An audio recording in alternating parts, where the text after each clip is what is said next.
In Acton, I have a lot more freedoms, and I'm very glad that I'm here. In public school, I have some things that I didn't learn, and when I came back here, I relearned them all, and that was a very good experience, but it was also a little humbling. There are some basic guardrails that are like, don't start getting physical with people. Don't use like really hurtful language. You have more freedoms to choose, but with those freedoms come consequences.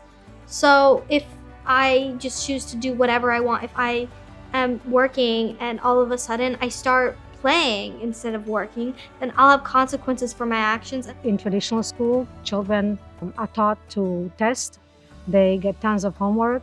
There is not enough time for exploration, not enough time for them to discover who they really are. When I first learned about Acton, this is what really drew me to Acton School, is that children are able to explore their passion.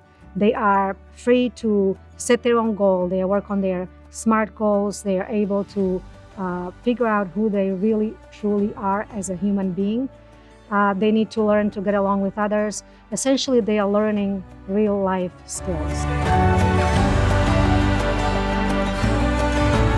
It's not like, we're all trying to reach this A. Instead, it's like they're learning at their pace and faster. It's tailored to them. Probably that it kind of lets me work at my own speed, because if I was being forced to do this, do that, really it's not a good way to learn if you're being forced to do something that you don't really want to do. I honestly think the freedom and not being kind of held to the same place where all the other kids in the class are at. He's learned so much. He actually cares. He organizes his books. He has a plan for what he's going to read, what he's going to learn. And I think he would have been in a completely different place if he didn't have that access. In public school, you can just rush past something and not actually learn it. Here, you learn at your own pace and actually get through everything if you want to move up. The role of a Socratic guide is being their biggest supporter, while at the same time making sure that they have a structured learning environment, and then also making sure that the guardrails of whatever game they're about to play, because without guardrails, without rules, it delves into chaos. Simply provided space by not stepping in for them to come to that on their own. The main thing that guide does is set up an environment, offer motivation, encouragement, and then step back. That's really at its core what Acton is. For the guide, our guides never answer questions. Each question that a child asks is followed up with another question. So they're not teaching a subject matter. There are amazing world-class experts in every field. We can pull those resources in for our learners. Our guides don't try to be an expert in all things. They're just expert game makers to help our learners create a really fertile environment so they can become lifelong learners themselves. We have this thing called 3 B's before G. So the 3 B's is brain, so you use your brain, you think, can I do this? Can I not do this? Then it's a book, like technology. We just used a book, and then buddies. You ask a few friends, hey, can you help me with this math problem, And then it's G, guide. So after you use your brain, you use technology, a book. Then you ask maybe, if you ask one friend and they say no, and then you immediately go to the guide, you have to ask maybe a few friends. So maybe one friend says no, another friend says no, and then that last friend says yes. There's always an opportunity. So you would ask maybe 3 friends and then go to the guide. And the guide's always going to ask you, did you use 3 B's before G? For the whole of the first year that I was in this middle school Launchpad program, I was very stuck with math and a lot of other activities like that. I helped, and my peers helped me to become better and learn more. We were very stuck on a lot of things because everything was really new, but we progressed and now we are mainly the leaders of this new year. What we do in Acton is, even when we're with a buddy and we're trying to help them, we don't usually reveal the answer. Like if someone's asking me a question that I know the answer to, I don't reveal it to them, but I I ask questions about it. Always choices. When you give them a choice, they feel more ownership because they're choosing, right? So have you tried asking a buddy, or have you tried looking in our big blue book of answers? Oh, I haven't even attempted the big blue book of answers. Great, that's a great start. And then always having them follow up. Let me know if you find the answer or if you're still struggling. Maybe they go to the big blue book, it's not there, and they say, I'm still struggling. Okay, what was that other option? Always go ask a buddy. All right, is there anybody that you happen to know has already done this certain problem you're on? Yeah, Ben totally just did this an hour ago. I'll go ask them. So they're always finding the answers on their own. And I'm just constantly going to asking them, what have you already done? What have you already tried? Responsibility is one of the core conversations. You earn freedoms by taking responsibility, taking care of your things, putting things away. And we do that in the school. And when parents are doing that at home, we just see these young people grow and blossom because they build these habits that are going to shape them their whole life. It can be a big change for us as parents, that we're going to have to give them the freedom to actually make choices. We're going to have to give them ownership and responsibility. But once you actually start taking your hands off a little bit and letting them do those things, you see that they're more capable than you thought. And I think when home and the school are both doing that, they become more responsible. You have freedoms, but you also have responsibility, which one of the responsibilities I would say is to keep those promises. We would have a thing called town hall. People, write in slips. Basically, people who would break a studio promise or an idea for the studio. And we would kind of just talk as a whole studio, talk about those slips, what could we improve? Maybe there's a new rule we want to discuss about, or a new activity.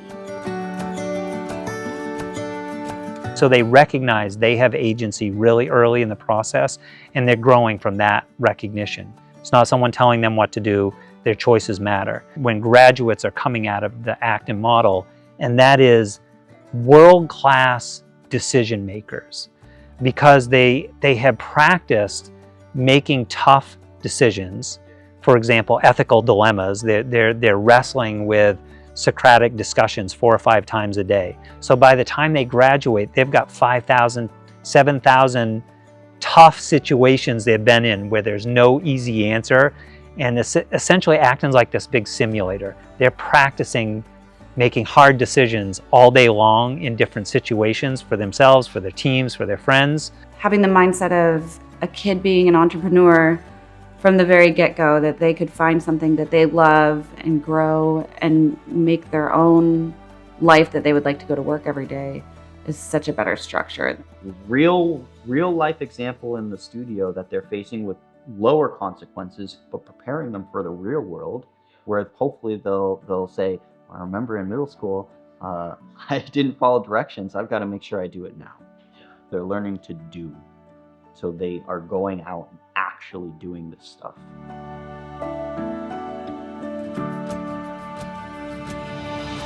Every day they come into different moments of these micro decisions that they have to make, whether it's with a friend, a challenge, but they can take those tools and those skills that they're learning here, even at 5, and use them when they're 50. So maybe they're in a job where someone tells them, hey, you have to do this, you have to do this.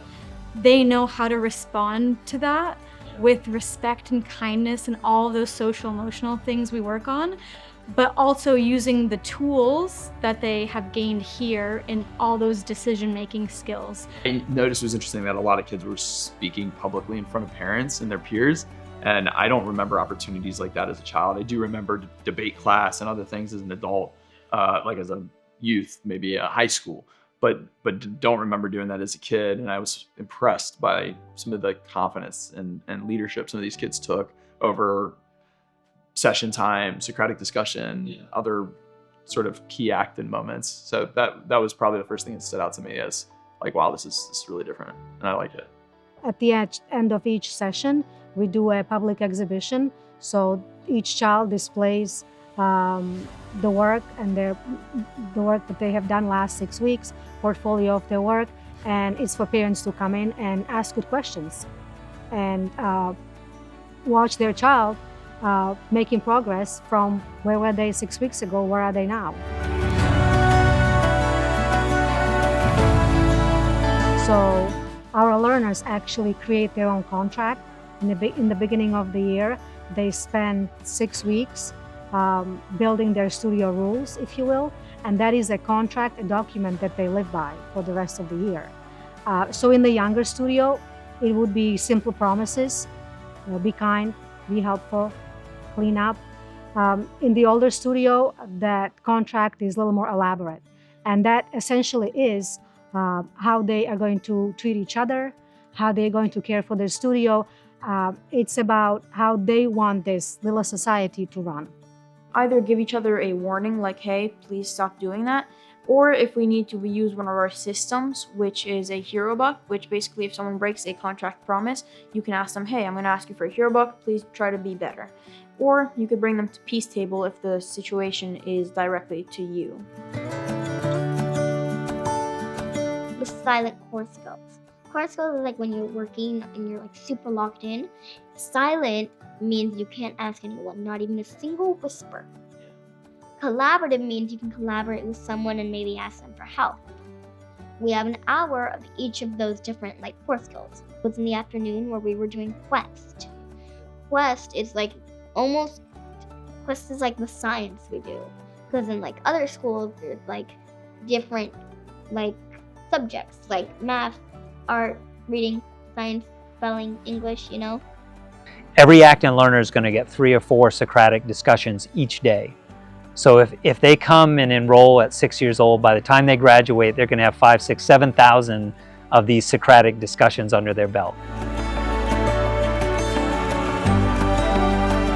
When you're in Acton, it kind of pushes you into courage until you get used to it, and then it does the same thing over and over, which in ways can help you grow overall. We're building the muscle to become great decision makers and not just giving people the answer in a way that rescues and ultimately hobbles them.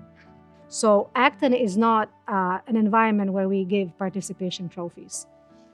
Put your best effort in, and sometimes you win, sometimes you don't. Win with honor, lose with grace.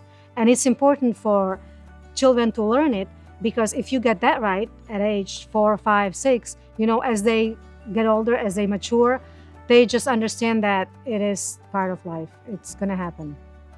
In this type of school, it's kind of like do hard things and you get those rewards back. Not really like a physical reward, like a treat or something, but like maybe you have more free time, or you still have time in the day to like work on stuff. Doing something hard makes you feel really good if you accomplish it, because you're like, oh, I just did one of the hardest things I could possibly do, and I said I couldn't, but I did it. And you feel like great after that. Their capacity now to deal with peer interactions, peer criticism and feedback, their like willingness to try new things and hard things. I think that they're set up to be at the very, at the very baseline, like proper entrepreneurs. In the Acton model, you do, like most kids have done a number of internships or apprenticeships by the time they've graduated. So I think that is an incredible model, so that they have these experiences of working under different bosses, different systems, different companies, and then watching that iterate across time into their adulthood. I think it's like just a proper preparation. I believe that this is one of the best tools I can hand them is Acton.